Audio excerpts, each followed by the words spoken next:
Bonjour à toutes et à tous, ma team Kiefer, j'espère que vous allez bien.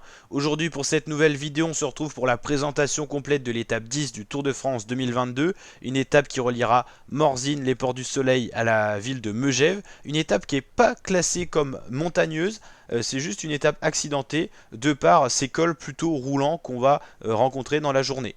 Il y aura une première côte de 4ème catégorie qui attribuera un point pour le premier qui passera en tête, 2 km 2 à 2,9% de moyenne, ça sera la côte de Chevenoz. Ensuite on aura le col de Jambas, 7 km quasiment à 3,8% de moyenne, c'est plutôt roulant. On aura la côte de Châtillon-sur-Cluse, 4 km 5 à 3,9% de moyenne. On abordera le sprint intermédiaire qui sera vraiment fixé dans la dernière partie de l'étape et la montée de l'altiport de Megève et l'arrivée à Megève donc pour cette étape en Haute-Savoie. 19,2 km mais à 4,1% de moyenne. On ne devrait pas forcément avoir d'explication entre favoris sur des pentes plutôt roulantes, donc forcément pas forcément d'écart.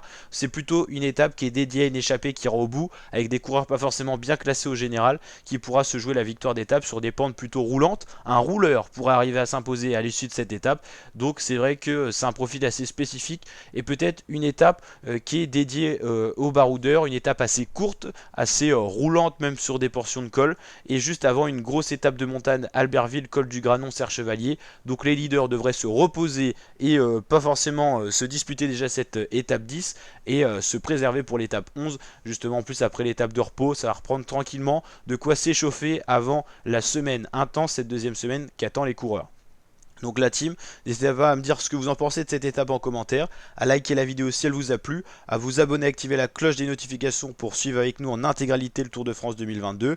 On a suivi déjà la première semaine en intégralité, avec bien sûr aussi avant la première semaine la présentation des coureurs, des équipes, du parcours. On continue comme ça jusqu'au 24 juillet, c'est la date de fin du Tour de France. On suivra bien sûr le Tour d'Espagne, la Vuelta 2022 qui commencera mi-août sur la chaîne. Donc n'hésitez pas à vous abonner à ma chaîne pour suivre tout ça. Je vous dis à très bientôt pour de nouvelles vidéos. Et on se retrouve dès demain soir pour le résumé complet de l'étape 10 sur la chaîne YouTube. Ciao ma team.